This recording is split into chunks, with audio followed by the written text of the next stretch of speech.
We had a doping culture. Nobody even knew where the moral compass was anymore. It was possible to beat the system. It was the game. That sporting world that we want to put on that paragon of excellence has actually been corrupted by the normal world. I love bike racing. It's still the thing I love most. But there's a very fine line between love and hate. I was never going to dope. I'm not going to become one of those dickheads. Eventually I gave up. And I thought, I can't beat them or join them. I was arrested and they found syringes in my apartment. I blamed it all on the sport. Societal expectations can be overpowering. You have to get to a point where the athletes do not want to take drugs. That's talking about whole cultural changes.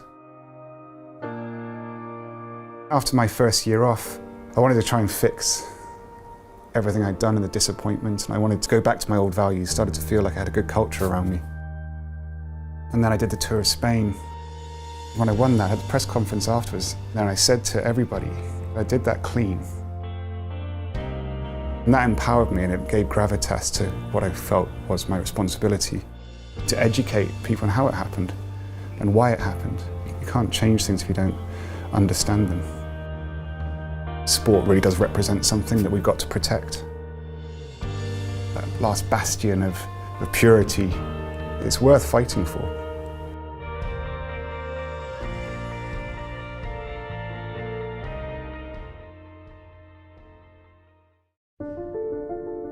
They say that the human race is doomed, that we have lost touch with our true nature, that the media has corrupted us, and that the planet has no future. I disagree. I believe that humanity is full of hope, and that our salvation lies within each one of us. My name is Brian Rose, and my job is to listen, the oldest method of learning known to man. Each week I seek out individuals that are changing the world, people who are living and thinking in a different way. Their stories will challenge your beliefs, make you question your choices, and perhaps inspire you to change. I never planned on doing any of this, but now I can't stop. Join me on this mission and make humanity something we can all be proud of.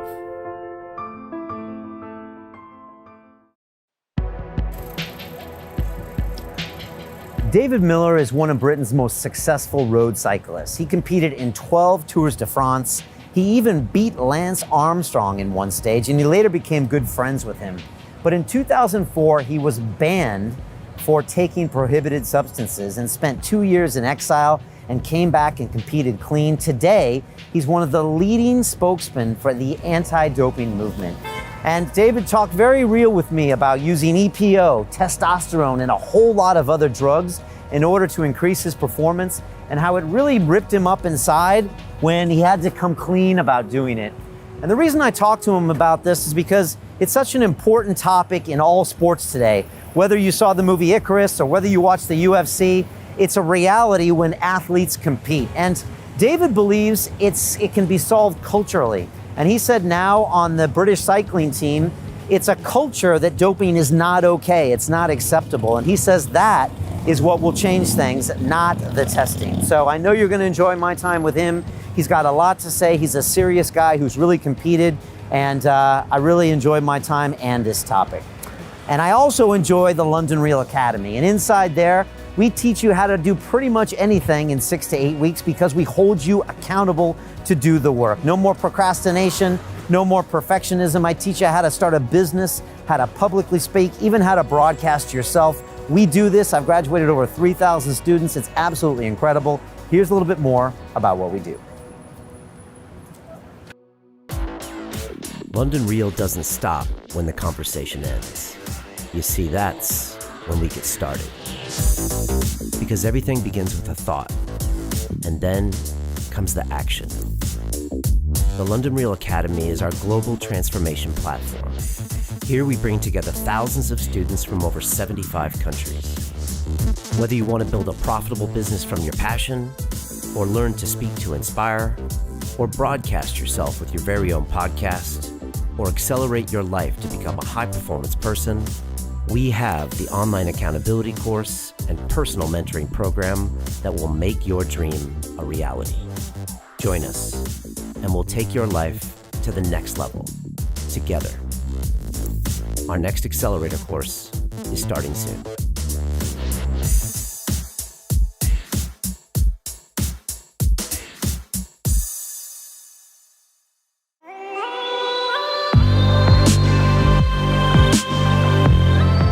This is London Real. I am Brian Rose. My guest today is David Millar, one of Britain's most successful road cyclists who's competed in 12 Tours de France, winning 5 stages and once beating Lance Armstrong in the process. In 2004, you were banned from the sport for 2 years after taking performance-enhancing drugs and later returned to compete clean. You're now a key spokesman on anti-doping and are featured in the recent documentary film Time Trial. David, welcome to London Real. Thank you.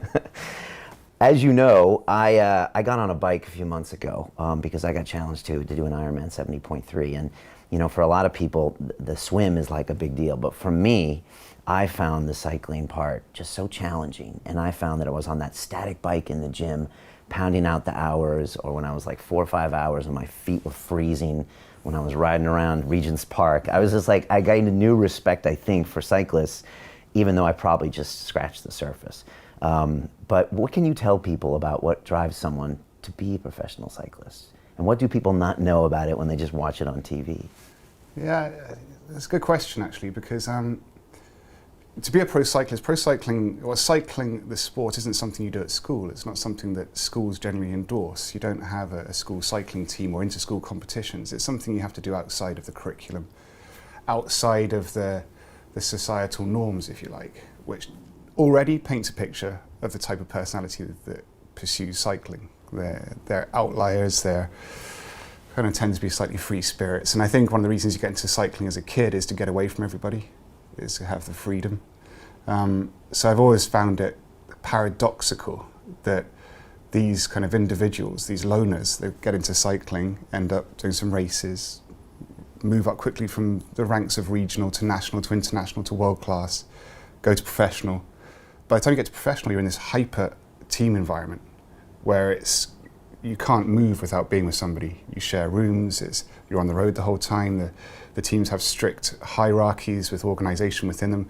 So you've gone from where you set off as trying to get away from everybody to actually in the most closed sporting experience perhaps possible. But that's how you start. And I've always found that interesting. I think it paints a pretty clear picture of what you deal with when you're doing professional cyclists. They're often quite quirky people. And that's just the psychology. That's not even going into the physiology of it all. And what makes a great cyclist? Did you have to be willing to endure more pain than the other person? I mean, I always look at the ones that finish and I'm like, you know, sometimes their bodies look kind of the same and I'm just, is it a mental thing? Do they go to these dark places that none of us understand? Yeah, it's, you have to have the genetic makeup, if you like, I think, because it is an ultra endurance sport. So you can have the best will in the world. And I am a bit of a believer that although you have to be incredibly, you have to have the right mental capacity, you've got to be able to have be born with the right genetics, be able to kind of have that endurance gene.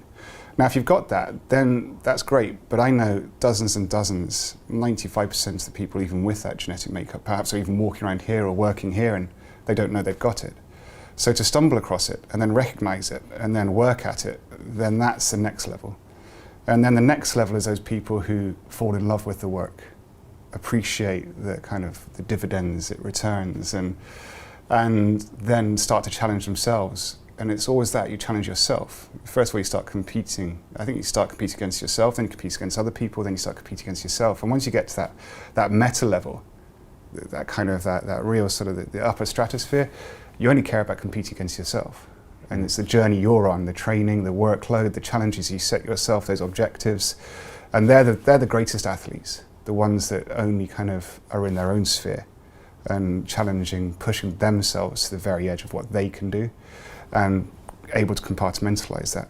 And I've always seen that with the greatest professional cyclists. They're incredibly rational human beings. And yet they're putting themselves in the most high stress emotional situations, physically, mentally. But their ability to rationalize the situation takes them to that real kind of super level. And I think that's the same in all alpha athletes, male and female. They're able to kind of get to that sort of, I think there's different names for it, the zone, the kind of, the flow state. Right. And that flow state is the super X factor that the real mega athletes have. Were you able to get yourself in that flow state? I could hit float state. And it would only happen a handful of times a year. I mean, even at my peak level, I could hit flow state maybe 5-6 times. And flow state was when everything it's almost out of body. You kind of, you disappear into yourself. Your inner monologue kind of sort of evaporates to a certain degree. Everything becomes one. And you're seeing things before they happen.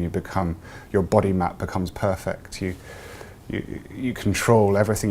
You've lost that panic. You can kind of you're controlling everything. Just fits. It's like this kind of state of absolute, flow.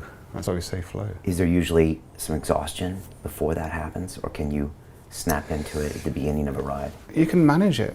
That's what I mean. You manage the exhaustion. I mean, I get it most often in time trials, which was my speciality, which was the solo kind of point-to-point racing. Is that a short distance? It could be between 5 minutes and an hour and a half, depending on the event. You could go from a 3K to a 60-kilometer time trial. I could do both at my best. And there you could get to a point where you sort of meditation, where you can have micro explosions within the event. You're fit enough to recover from those depending on the course. And again, the goal with the time trial at the very best would be to finish it. And if it was 3 minutes long or 90 minutes long, when you cross that finish line, 20, 30 meters after, somebody asks you, and how was it? You say, I couldn't have gone a second faster. And that's you have to have a complete, absolute self-belief. I never liked people who'd finish a time trial, find out they'd lost by 5 seconds, go, oh, I wish I'd known, I wish somebody had told me. It's like, well, you did it wrong. It shouldn't matter. You should be able to get to that finish line and go, no, I couldn't have gone a second faster. And that's a lovely kind of place to be in. Does that mean you're in pain the entire time? Yeah, it's not pain, it's semantics. Bear with me on this one, because I've thought a lot about this. Yeah. In pro cycling, we have obviously different disciplines. The peloton, where it's the group racing, or it's a time trial, it's individual. And the peloton, you're with other riders and they can often dictate the pace. You're following them, you're having to counter-attack. It's a very dynamic style of racing. And often in that situation, if you're having a bad day, you suffer a lot because other riders are making you suffer and you're having to kind of do what they do, not to be out of the race. But the people at the front of the race, who are controlling that, are hurting themselves. They're in control of it. If you're in control of it, I think you're hurting because you're making that decision. If you're not in control, you're suffering because it's being put upon you. And that was this kind of thing that I came to, you always have to go, no, I'm hurting myself. If you're hurting yourself, you're controlling it. I can stop this whenever I like. If you're suffering, you can't stop it. And that's a very clear thing that you get in bike racing. In one race you can have that. You can be suffering at points, but you got to hang on because you know it's going to stop, and then it's like, then you're better, then you can go, then you're hurting, you're making other people suffer. And it's this kind of, I always liked that separation and trying to make sure I avoided suffering, because the moment you start suffering, you disappear into self-pity. It becomes this descending spiral of kind of, why, no, stop. But if you're hurting, it's much different. You're controlling it. Yeah, it's a perspective that can make all the difference. Completely. Can you suffer when you're alone, or does that only happen in the peloton, that experience of hurt and suffer? Yeah, training was a lot of suffering. Okay. And especially towards the end of my career, that's why I kind of had to stop, because I didn't like it anymore. Right. I felt like I was suffering. Right. And then the descending spiral began. Because you had gone through that journey of... I didn't like hurting myself anymore. Right.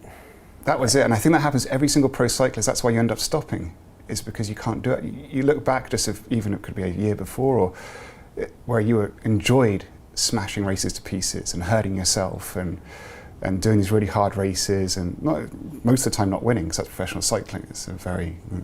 You have riders that can have a 10-year career and never win a race. It's quite a specialised sport in that respect. But yeah, I mean, that's the moment it started to suffer in training, and that overtook the amount you hurt. was when it all starts to go wrong. Right. It's just not worth the trade anymore. No, it kind of goes like that. And that's probably because your body is deteriorating, and also maybe your brain has gone through that entire journey of I'm over this. Yeah, I think it's first of all mental. There's a little bit of physical, but normally you can overcome it. And I used to speak to this other writer, Jens Vogt, a German guy who was the same generation as me, and even his tagline was kind of "shut up legs," and that became his sort of thing, T-shirts, because he loved suffering. And we kind of both stopped at the same time in that last year, and we both just couldn't do it anymore. And we spoke about this in races, and I come up with this other theory at the time. I was like, we're born with these certain suffer credits. Right, we're given them. A finite amount. And I was like, Jens, I think we've used them up. I think they're gone now. And he's like, yeah, that's it. It's like, and I do think, and maybe pro cyclists, really successful ones, are born with a bigger, and the more successful you are, the bigger the amount you were born with. But eventually it goes. Right, and then you gotta go. And the times don't lie. No. So you know what's up. Get out. I want to get back to cycling. I want to talk about the tour and a lot of things. But I really wanted to have you on to maybe have a bird's eye perspective on doping involved in all sports. And I know you're very vocal about it, and you're a unique guy because you don't have to be one of these people that can kind of point the finger and say, I've never been there. You've been there and done that. And something that I'm sure was something that was hell for you at the time, I would argue is one of your greatest assets right now, because we can get inside the head of an athlete that's done it and we can have an honest conversation. And I think most people probably became aware of this with the movie Icarus when it came out, and they saw that, wow, it's this massive potential problem in all sports. And actually that movie started off with cycling, which kind of makes this interesting. And for people that don't know, watch it on Netflix, but it was all about uncovering what looks to be a government Russian doping scandal in all the Olympics across most sports, probably dating back 50, 60, 70 years. And so I was wondering, before we start this conversation, what did you think of that film? And what are some of the things we should know before we talk about this? Because I feel like sometimes people go into this argument really micro and say, that guy shouldn't do this, that guy shouldn't do this. But, I like to even ask the question, why shouldn't drugs be legal in sports? I mean, we're getting the best genetics, the best trainers, the best food, the best mentality. One day we might be gene doping. So these are the questions I have, and I wanted to get your thoughts. So the first question regards Icarus. I thought it was a great film. I thought it was, I love the production values of it as well. It started off as a sort of a fanboy vanity project to a certain degree. And then once, as a great filmmaker, he found a story, you saw the production values just escalate, boom. The moment that the Russian came in and those Skype calls, you could see it's just like, this is going to be amazing. Yeah, and so the guy was kind of a senior amateur cyclist, and he wanted to see if he could dope and pass the test and be successful. Exactly. Right. So, and that's a common story, and it's a good point of reference to actually check the actual what doping does and how much does it work? Does it affect you that much? And that was the premise of that film.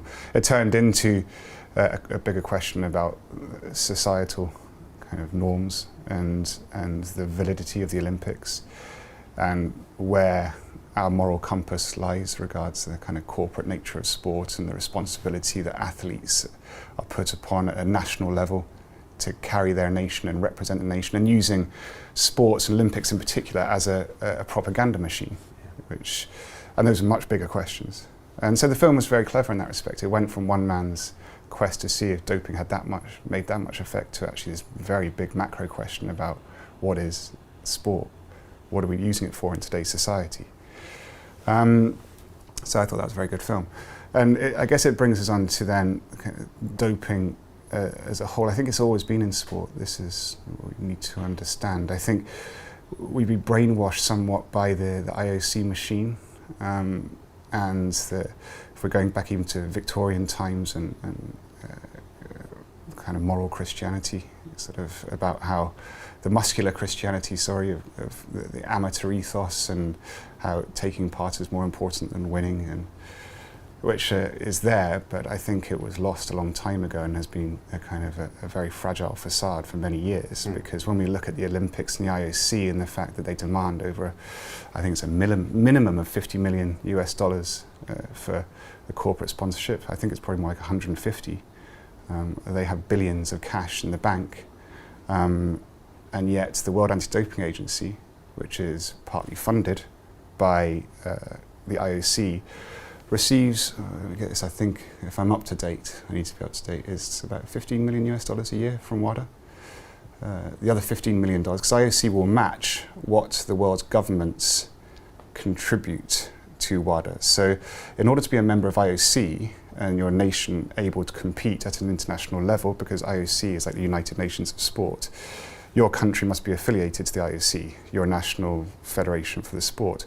Now, your national federation for sport can't be affiliated to the IOC if your country doesn't have a national anti-doping organization, a NADO. The moment you go into sports, we're going into acronym hell. Those NADOs then have to contribute to WADA, the World Anti-Doping Agency, which is the overseer of all the NADOs. Now, WADA then creates the rule book, the code, as it's called, to universalize the standards across the world on anti-doping. So whether you're a British athlete, a French, an American, a Belgian, a Swiss, an African, you have the same rule book regards what you're allowed to take and not to take. Now, that only happened in the last 20 years. Up until 1999, when WADA was created, there wasn't an international code. Different countries had different rules for what doping was and different anti-doping methods.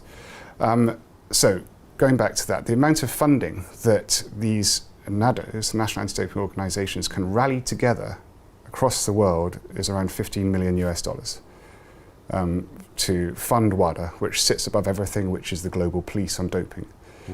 IOC then contribute, they will match what all those NADOs and governments can contribute. So that takes a total of $30 million as the annual budget for the international fight against doping.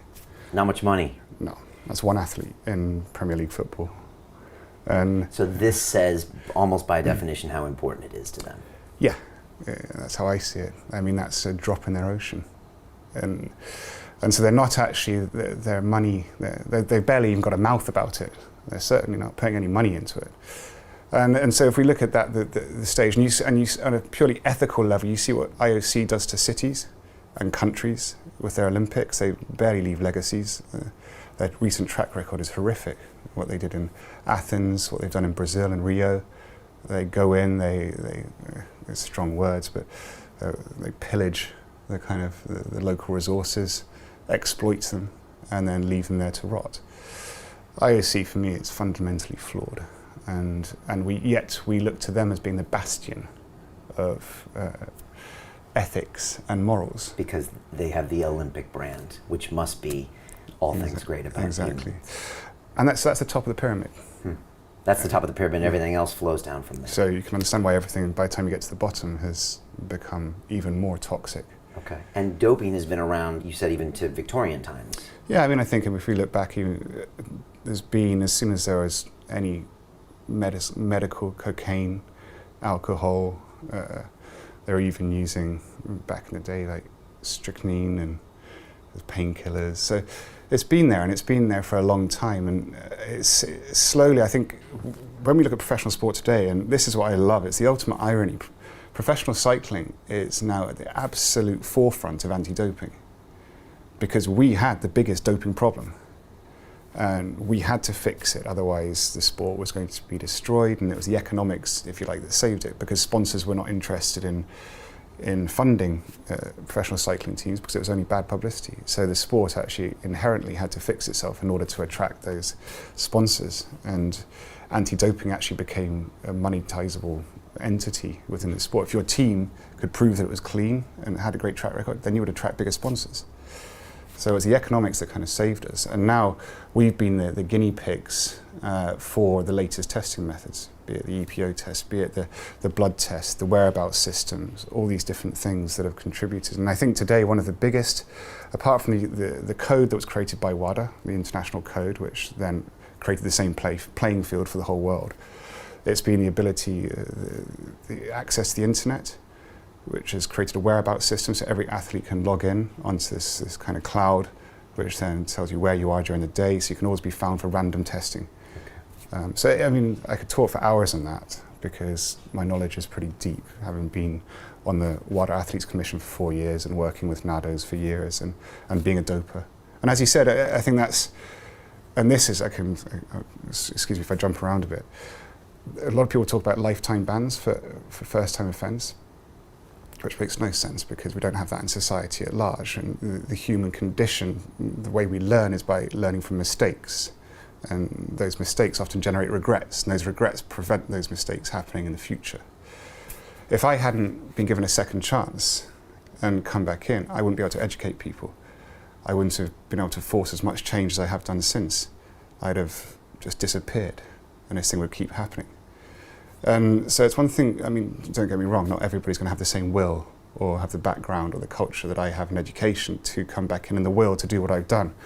But I think I'm the greatest example of what a second chance can do and how it can help, and how a lifetime ban to athletes who are generally, it's not their sole fault. We give them kind of complete responsibility for their actions. Whereas often, as we saw with going back to Icarus, it can come from a national source and an international source. The entourage around you is so big, and the pressure is so culturally huge, and the expectations, societal expectations, can be overpowering on these young athletes who, when they start, and imagine pro cyclists, when they start and they just want to ride their bike and get out, they never think they're going to be in the global stage and have to be injecting to fly the flag. That happens because that's then drummed into them. And yet when it comes to punishing them, you only punish them. We need to be punishing the entourage around. And they tried it with the IOC, as we saw in Icarus, trying to ban Russia from the Olympics, and we saw the mess that came to. But that's the only way you start to do it, is by kind of going up the ladder. And that's what you do in criminal law. That's what you do in civil law as well. You try to look for the cause, not the effect. Okay, so the big thing we should see as the public is don't go and persecute the individual. Look at the team and the system. If you've done something wrong, you need to be punished. But it's normally the threat of that punish or the punishment. It then has to be gauged depending on what the crime was and what you can offer to prevent it happening. So that's normally how so a drug dealer, they don't want the person who's just smoking it or injecting it. They want the person who gave it to you, bought it off. They don't want that person, they want the person above them. No, we don't do that in sport at the moment. We don't do that usual chain of effects, if you like. Yes, you should always be punished, but it should be relative to the actions, the mistakes you've made. And in the movie, we saw that ultimately no one was really punished, right? Because the IOC needs to be in bed with all these governments, right? So things kind of just moved on. Exactly, because the IOC is a propaganda machine. You know, governments want it because it's a feel-good to their country, to their voters, to the people that keep them in power. And I mean, I know stories of what the IOC are like when they come to cities. I mean, they demand the same kind of, they expect what heads of state expect regards treatment by nations and governmental officials, because they are essentially a state. And what about the public that watches these events and ultimately pays for these sports and buys the tickets and, you know, watches the TV shows that appear? Why do we get so angry when someone's cheating and doping, and yet we want the best of the best? Is this a weird way that we look at ourselves? No, I think it's right, and it's what the viewer should expect from sport. I mean, don't get me, the essence is right. That Olympic essence is right, and that's what sport should be. It should be people, the humans at their best, kind of on a stage. It's going back to that Grecian ideal of it. Day-to-day life is quite monotonous, and we're quite contained, and we don't get to live those extremes of the human condition. And so we try and project that onto these athletes, onto these sportsmen, sportswomen, going through these extreme experiences, taking themselves to this kind of this other plane, and then battling against each other.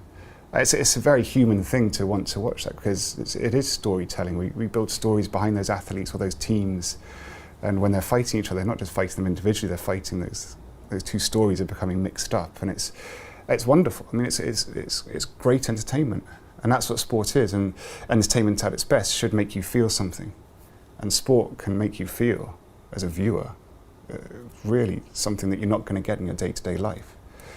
And so it's worth fighting for. What about the testing? I mean, we watched the movie Icarus, and you know, it opens up with some very key people saying the testing doesn't work. We watch it pretty much almost not work. We watched, Lance Armstrong, probably the most tested athlete in human history, not work. How do we get our heads around these things not being effective, even with all the technology? So I suppose that's a bigger question, because where there's a will, there's always a way, and with the advancements in technology, you could probably always beat tests if you have the right people around you, or the wrong people around you. Right. I mean, in the case of Icarus, it was the testers that knew how to beat the test. Which is the ultimate, but it's, I think we've got to look further up the chain than that. We have to get to a point where it becomes a cultural no-no, so you don't actually have to get to the testing. If we're relying just on the testing to kind of stop doping, then we're being very short-sighted. You have to get to a point where the athletes do not want to take drugs. That's talking about whole cultural changes, about societal expectations, about education from a young age, about giving them the most positive entourages that look after them, like healthy families and villages, if to use that sort of parenthèse, that they're not in these negative spaces surrounded. So you actually get to the point where you can believe in it, where you're watching the sport, and it's going to take maybe decades for us to really truly believe in all sports again. Because I think we're in the right direction. But that it's not about the testing. You actually believe in it because we'll look back on now in the end of the 20th century and the turn of the 21st century, the dark ages of elite sport, because the athletes basically had to wear tags. They had to do this because we didn't trust any of them. They were on this cloud whereabouts system. They were tested, they were blood tested, urine tested. And because we've got to the point where the actual bigger issue hasn't been confronted yet and hasn't been solved. That there's still that sporting world that we want to put on that paragon of excellence and the human condition at its best has actually been corrupted by the normal world. We need to now turn it into a better world. And it's not just testing that will do that. But then we go back to the fundamental problem is IOC, that is not a better world. Is the IOC the problem because it oversees everything else, or is it just the amount of money that's also involved in professional sport? Money is a huge thing, like everything in life. That can twist things very quickly. I feel quite bagging the IOC so much because I've been invited to speak at a conference in Buenos Aires in a month. But like you said, they know my point of view. They know your points, but that dictates what a lot of other people do because they look up to WADA. Right? It's like having the patriarch of the family. Right. The patriarch of the family, if they're a great patriarch, that tends to trickle down. If they're a godfather mafia boss, then that tends to trickle down as well. So it's like everything. If you want to change a culture, you're going to have to start from the top and then set the example, lead. It's like old war stories and all these great old stories of old is there's always those hero figures that lead people into things for the right reasons. The good kings, if you like, not the shadow kings. And IOC needs to be a good king, not a shadow king. Is cycling changing? I mean, is British cycling changing? British cycling has changed massively in the space of 20 years. It's gone from being a little cult, niche, weird sport to arguably the biggest sport in the UK. And that's been done the right way. So that's a new culture. That was used in the Olympics in the best possible way. They did a British team, used all these old-fashioned values and actually applied them to it and moved to science. And they created the greatest British Olympic team in history with the cycling team. They then transferred that expertise with Sir Dave Brailsford, who led that whole team into the Tour de France, changed that. And what they've done is actually had huge cultural ramifications in the whole sport because they've proven what's possible with science, by being hyper-rational, by training the athletes in new ways, by actually also looking after their mental health, also creating bigger support networks, more solid sponsors, a better business model. And British cycling and that's again where we go back to the sort of that trickle down. What is now Team Sky has had a massive trickle down. And before that, the British Olympic cycling team had a massive trickle down. And it's given a really positive experience to what being a cyclist is in the UK now, from using those platforms in the right way. And all of that will lead to less doping as well. Yeah, because that's, again, you've got the British system, which is UK anti-doping, UCAD, back to acronyms. Yeah. It's a very great, it's one of the real flag bearers of the national anti-doping organisations in the world. And then also, I think the British culture in sport is a very healthy one when it comes to sort of cheating, which is what it always comes down to. We use doping, but it's actually cheating. Again, semantics.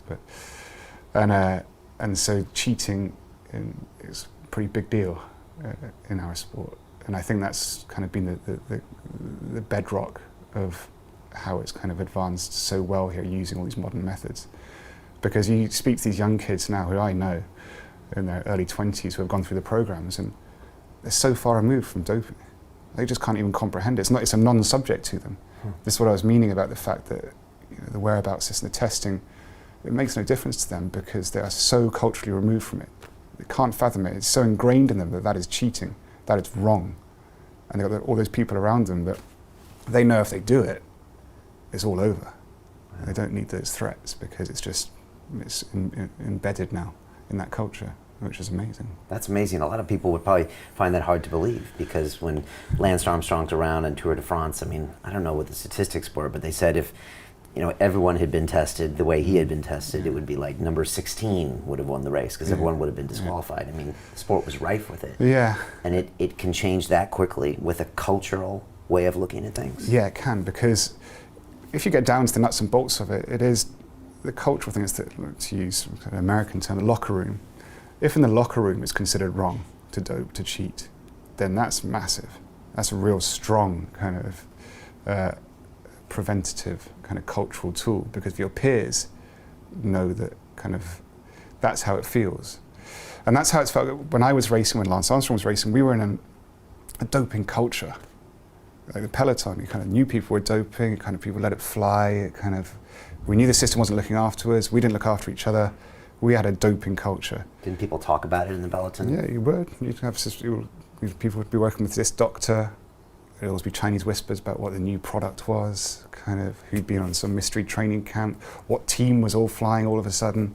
It was just, that was the kind of, that's how it went. Now it's the opposite. It's a real anti-doping culture in that peloton. There's people, if something's suspicious, they'll flag it. There's no more systematic doping. If there is, and don't get me wrong, there always will be, because it's human nature to cheat at some level. But it's, instead as before, it was if you like, a doping culture where it was a minority that didn't. Now it's flipped. Now it's an anti-doping culture with a minority who dope, and they're kind of outliers. Whereas in the Lance Armstrong era, the non-dopers were the outliers. And that's happened in the space of 15, 20 years. That's 15 incredible. Years. I remember hearing his stories because he was originally in the States and doing one-day races, and then we went to Tour de France. He was over there and obviously wanted to kick ass, but I think he looked around with his teammates and said, unless we get with this doping program, we have no chance. We might as well go home. He's the ultimate pragmatist, Lance. And back to rationality. Yeah, exactly. Super alpha athlete. And he rationalized the landscape, made the decision, and went with it, all guns blazing, and did it better than anybody else. But and it was that. And yeah, that's, Lance just took it to the extreme, if you like, just did it better. And because he was better. What do you think people don't understand about his story and, Lance Armstrong journey? From being there, I mean, you were, what it's like to get up every day and do that stuff, to be in that culture. I think a lot of people, they look at the story, they kind of judge, they do that, but what don't we know? Or how would you put it in perspective? I know you worked on like a dramatization of kind of those events, film, and you wanted to make sure he got a fair shake as a fellow cyclist. Yeah, I worked pretty hard on making sure that what they did want to portray was softened down. I think what it is with Lance is he's such a complex character, yet he's so simple as well. You kind of want to think there's hidden depths, and there aren't. Then you think you're there. He's such a strange cat, and and I think that's what people don't know. You can't project what you think you know onto Lance, because it doesn't apply. Lance truly is a very exceptional human being, and then you put that exceptional human being into those exceptional circumstances, and it was the perfect storm. And I think we tried to use kind of a our own experiences or what we've learned and try to project them onto that situation at that point in time. And it's a waste of time because that was such a unique moment in sports with a unique sport with a unique human being. Because I do believe Lance is unique. You know, he's for better and worse. How so? It's just, yeah, because I normally I'm quite good at analysing people, and I find it very hard to analyse Lance. It's kind of like blur on him for me. I don't understand what that is. It's I can't quite get my finger on Lance. He's one of the very few people in the world that is like that for me, and that kind of throws me a bit. Like you said, in some ways it's very simple because you look at him and it's like, I want to win at all costs, and I will win, and I'm going to keep winning, and it's about me winning. Yeah. But then, like you said, it can't be that simple. There's more complexity there. Yeah, I mean, there is, and I think if you see what Sir Dave Brailsford and Team Sky have done with modern cycling, they've gone in with they rationalised everything and figured that a lot of people weren't doing it this way, so we'll do it that way and it's going to work better, which is what they did. And Lance did that. He took that sort of attitude to that doping era. I was like, oh fuck, it's like these guys are doping, but they're doing it terribly. It's like, this is going to be like, I think he saw it as kind of all that. I think he enjoyed that part of the game. Right. I think he'd gone way above the rights and wrongs of it. He was like, this is just like child's play. These guys are morons. And he had the kind of the physical and mental capacity to kind of do that, build the right team of people around him, kind of have those very clear sort of objectives and drive. He's an amazing man motivator. So I think it's quite hard for us to go, Lance was this or that, because I don't think it ever crossed his mind about right and wrong. He just saw it as this amazing game, like not just a sport, a game, and he loved playing it. And I think he still does. He still loves the game. The game of? For his life. Just messing with people's heads. Trying to win and mess with people's heads. And I think people never felt remorse from Lance, and that's probably why he's still persecuted, right? Because he's ultimately not really sorry, because why should he be, right? He was just trying to compete at his game, right? No, yeah, exactly. And I think Lance isn't a romanticist. He doesn't really, I don't think he dabbles in the greater sphere of rhetoric and kind of the natural narrative curves that we're used to. He doesn't kind of believe in those or need them. And I think we as society like a three-act play. We like kind of rises, falls, redemptions. And I don't think Lance really thinks he fell. Right. So, probably right. Yeah. Were you surprised how that played out? Were you surprised that he was never actually, because he never tested positive. He was tested over 500 times, they said. Did that surprise you? No, I never tested positive. Right. I was arrested and they found syringes in my apartment. And then I admitted because it was the end game and I wanted out anyway. But it was possible to beat the system, you know? It was the game. If we're kind of changing again the kind of wording of it, I think for the top players, and it was that was all part of the sport. It's the machinations of the sport. So the moral compass hadn't just gone skew; it had been smashed. You know, nobody even knew where the moral compass was anymore, because there was no north. And I think Lance was the best at navigating that. He could just he saw it all differently. Right. Yeah. And ultimately, it was his teammates that kind of got him busted, because it was maybe projecting his ego and trying to keep it quiet, and finally they had enough. Yeah, I think he's very charismatic, Lance, and I think he probably thought his charisma alone could keep them in line. But eventually, kind of the more time away from him, the more that charisma didn't have the effect, and they did all start to sort of crumble one by one. And I guess that was the only flaw in the plan, if you like, was thinking you could control individuals, but eventually they all kind of realised what they'd done had been wrong, and their moral compass started to work again. Right. And I think the moment they all started seeing north, they were like, oh, hang on a second, I think we did something wrong there. Right, we've got to say what's going on. Yeah. You started competing, because you enjoyed it. And again, doping wasn't even on your mind. Maybe you didn't even know it was out there. But at some point, it became something because you had to stay competitive, right? Because you were getting more and more famous. And I'm sure there's lots of athletes that are going to watch this, and they're going to maybe come to a point in their career where they've got an option to go left or right. And you've been there. And I was wondering what you would tell them to do in that case. I mean, it's great if they're around a British team where there's a culture of we don't do that. But, you know, there can be hard times. I mean, you had injuries, big expectations. You get to where all the money and the fame is now expected of you. Yeah. What do you do in that situation? I mean, you use left or right. I kind of think you have to stay straight.